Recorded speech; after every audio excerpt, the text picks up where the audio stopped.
Good evening guys and good evening fellow gardeners. Ngayong gabi, tuturuan ko kayo kung paano maglagay ng hole dito sa ating mga styrofoam box lid na parang professional. Sabi nga nila, like a pro. Kasi wala naman tayong ginamit na electric drill machine. Gumamit lang tayo ng lata ng sardinas o kaya ng mga favorite nyong snack na nasa lata. Ito sweet corn na 410 grams. Pwede rin yung mga sardines na 425 grams.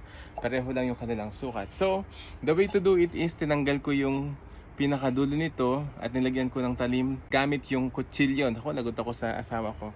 Medyo pumurol yung kutsilyo. Pero, just the same, pwede naman yun hasain. The way to do it is to apply pressure. Yun o, counterclockwise.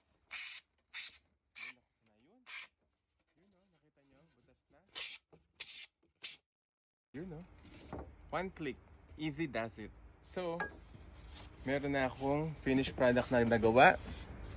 Ito yung ating mga sample. Pwede nang paglagyan ng inyong mga seedlings. So, yun po ang ating mabilis at matipid na pamamaraan sa pagbutas ng ating mga styrofoam box lid. At ito ang isa na namang payong hardinero. God bless po and happy gardening. Follow us for more!